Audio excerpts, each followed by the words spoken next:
Hello, good morning students. Standard 12th English Medium subject SP and CC Part 2 Chapter 1 Issue of Share. Question number 1 Explain the procedure of share application. Okay कल इससे पहले वाले video में हमने जो procedure of share application है उसके first and second point opening of a bank account and second one receiving of application हमने ऑलरेडी डिस्कस कर लिया है। तो अब इसके बाद हमें थर्ड पॉइंट देखना है क्लासिफिकेशन ऑफ शेयर एप्लीकेशन। आपने अकाउंट ओपन कर दिया, आपने जो जितने भी अलग अलग कैटेगरीज के इन्वेस्टर्स थे उसे आपने एप्लीकेशन रिसीव किया। अब थर्ड प्रोसीजर आता है कि जो भी आपने एप्लीकेशन रिसीव किया है उसको अलग अलग कैटेगरी में डिवाइड करना है, ठीक है। क्योंकि रिटेल इन्वेस्टर्स होंगे, हाई क्लास इन्वेस्टर होंगे, इंस्टीट्यूशनल होंगे, नॉन इंस्टीट्यूशनल होंगे। अब इसमें किस कंपनी किसे कितना शेयर देना चाहती है उसका डिसीजन होता है। तो आपको उसे क्या करना है कि क्लासीफाई करना है, जितने भी एप्लीकेशन रिसीव किया है उसको अलग अलग कैटेगरी में डिवाइड करना है। तो फर्स्ट पॉइंट है A statement of share application is prepared after receiving share application. जब भी आप सारे शेयर एप्लीकेशन रिसीव कर लेते हो उसके बाद एक स्टेटमेंट तैयार करना है कि आपने टोटल कितने शेयर एप्लीकेशन रिसीव किए हैं। सेकेंड पॉइंट आता है application with incomplete information are rejected. अब हमारे पास ऑप्शन रहता है कि जो भी एप्लीकेशन ऐसे हैं जिसमें इनकम्प्लीट या अधूरे इन्फॉर्मेशन दिए गए हैं, जो भी आपने इन्फॉर्मेशन डिमांड करी थी, जैसे डीमेट अकाउंट का, उनके जो जिस अकाउंट से अमाउंट ब्लॉक होने वाला है उस अकाउंट का इन्फॉर्मेशन, उसका personal information, pan card number, या फिर जो भी उन्होंने पार्टिसिपेंट की हेल्प ली थी उनका जो इन्फॉर्मेशन आपने डिमांड करी थी, अगर वो इन्फॉर्मेशन इनकम्प्लीट है तो आप उसको उसी समय क्या करोगे, उस एप्लीकेशन को रिजेक्ट कर दोगे। थर्ड आता है application qualifying for share allotment are classified into various categories of investor as per SEBI guidelines. अगर कंपनी को सेबी अगर गाइड नहीं करेगी तो कंपनी अपने हिसाब से अलॉटमेंट करेगी। वो सारे जो हाई क्लास इन्वेस्टर्स है, जो इंस्टीट्यूशनल इन्वेस्टर्स है, उन्हीं को सारे के सारे शेयर प्रोवाइड कर देगी। और इस तरह से जो रिटेलर इन्वेस्टर्स है, जो बहुत ही कम पैसे और या कम शेयर परचेज करते हैं, उनके पास ऑप्शन नहीं रहेगा। इसलिए सेबी ने एक गाइडलाइंस दिया है कि जब भी कोई कंपनी न्यू शेयर इशू करेगी तो वो उसे शेयर्स को अलग अलग कैटेगरी में अलॉट करेगी। ऐसा नहीं कि कुछ पर्टिकुलर कैटेगरी को वो सारे के सारे शेयर देगी। इसलिए हम यहाँ पे क्या करेंगे कि अलग अलग कैटेगरी में डिवाइड करेंगे। तो फर्स्ट कैटेगरी क्या होगा, तो वो होगा रिटेल इन्वेस्टर्स, सबसे जो छोटे इन्वेस्टर्स जो कुछ कम, बहुत ही कम नंबर ऑफ शेयर्स परचेज करते हैं या उसके लिए एप्लीकेशन करते हैं। सेकेंड है non institutional high net worth investors, जो कि किसी पर्टिकुलर इंस्टीट्यूशन से रिलेट तो नहीं करते लेकिन उसका जो हाई वर्थ है, नेटवर्थ है, यानी जो उनके जो परचेज करने की जो कैपेसिटी है ना वो बहुत ज़्यादा अधिक है।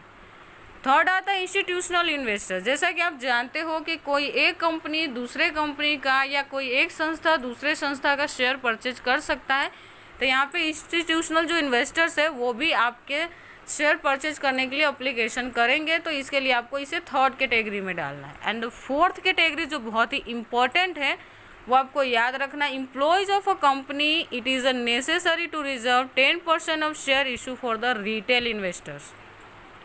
आपकी कंपनी के अंदर काम करने वाले जो आपके एम्प्लॉयज़ है, अगर वो आपके शेयर परचेज करने में इंटरेस्टेड है तो उनके लिए, और जो रिटेल, जो फर्स्ट पॉइंट है, जो रिटेल इन्वेस्टर्स है, कोई भी कितनी भी बड़ी कंपनी हो, आपको याद रखना है कि रिटेल इन्वेस्टर्स के लिए एटलीस्ट 10% आपको शेयर रिजर्व रखने हैं। उसके बाद के 90% शेयर्स आप जिस भी कैटेगरी को देना चाहो आप अपनी इच्छा से दे सकते हो, ठीक है। तो आपको ये क्वेश्चन बनता है कि रिटेल इन्वेस्टर्स के लिए रिजर्व फंड कितना होता है शेयर्स के, तो आपको याद रखना है 10%, ओके। अब फोर्थ नंबर का पॉइंट डिस्कस करते हैं, share allotment and statement of share allotment. अब थर्ड में हमने कैटेगरी डिसाइड कर ली कि किसे कितना शेयर्स देने हैं। अब हम ये डिसाइड करेंगे कि अलॉटमेंट यानी जो डिस्ट्रीब्यूशन ऑफ शेयर किस तरह से करना है। फर्स्ट पॉइंट है the number of application received in each category is compare with number of share to be allotted in their respective category. अब आपको पता है कि फर्स्ट कैटेगरी में हमने ना रिटेलर को रखे हैं, पर हमने रिटेलर के लिए तो सिर्फ 10% रिजर्व रखा है, क्योंकि बड़ी कंपनियां क्या चाहेंगी कि छोटे छोटे अलॉटमेंट करने से अच्छा है कि हम एक ही किसी पर्टिकुलर पर्सन को अलॉटमेंट कर दें। तो वो सिर्फ मुझे पता है कि एटलीस्ट 10% कहा गया है तो कंपनी 10% ही रखेगी, उससे ज़्यादा वो करने वाली नहीं। तो यहाँ पे अब आपको 10% का जो शेयर आपने रखा है रिटेलर्स के लिए और अप्लीकेशन कितने परसेंट आया है उसको आपको कंपेयर करना है और फिर डिसाइड करना है कि किसे कितना शेयर्स देने हैं। मान लो कि किसी व्यक्ति ने 20 शेयर परचेज करने की जो इच्छा दिखाई है, लेकिन हम उसको सिर्फ 20 के सामने 5 ही शेयर दे सकते हैं, तो ये डिसीजन किसका रहता है? पूरी तरह से कंपनी का। तो वही आपको कंपेयर करके डिसाइड करनी है। सेकेंड पॉइंट आता है allotment is finish in the consultation with the company secretary, lead manager to issue and the representative of recognised stock exchange. अब अलॉटमेंट आप अपने मन से नहीं कर सकते। अलॉटमेंट कंपनी जब भी करेगी तो वो किससे कंसल्टेशन करेगी, मीन्स कि डिस्कशन करेगी। तो कंपनी सेक्रेटरी, जो कि मैंने आपको पर्टिकुलर सीएस का चैप्टर पढ़ाया हुआ है, तो आपको पता होगा कि सीएस क्या होता है। सेकेंड आता है लीड मैनेजर, जो कंपनी को लीड करता है और किसी भी स्टॉक एक्सचेंज को, जैसे कि अगर हम मान लो कि अहमदाबाद में रहते हैं तो अहमदाबाद स्टॉक एक्सचेंज का जो भी रिप्रेजेंटेटिव होगा उसके साथ इस बात का हम डिस्कशन करने के बाद ही अलॉटमेंट और डिस्ट्रीब्यूशन ऑफ शेयर कंप्लीट करेंगे। थर्ड आता है the price of share allotted is transferred from the amount blocked under ASBA to the escrow bank account of a company. अब मैंने आपको इससे पहले वाले वीडियो में बताया था कि एस्क्रो बैंक क्या है और ASBA प्रोसेस क्या है। तो जो पार्टिसिपेंट थे उनका अमाउंट हमने ना, जितना वो शेयर परचेज करना चाहते थे उसके हिसाब से हमने अमाउंट उसके अकाउंट में ब्लॉक करके ASBA प्रोसेस में रखा हुआ था।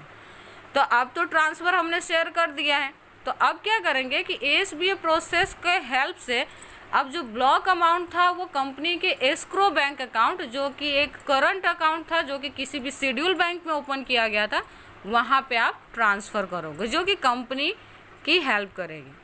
फोर्थ है applicants are informed about the share allotted or not through SMS and email by stock exchange and depository participant।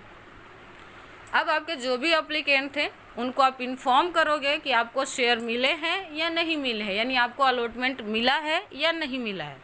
तो इसको हम इन्फॉर्म कैसे करेंगे? तो ये SMS या ईमेल के थ्रू कर सकते हैं। तो कौन करेगा इन दोनों चीज़ों को इन्फॉर्मेशन, SMS या ईमेल के थ्रू?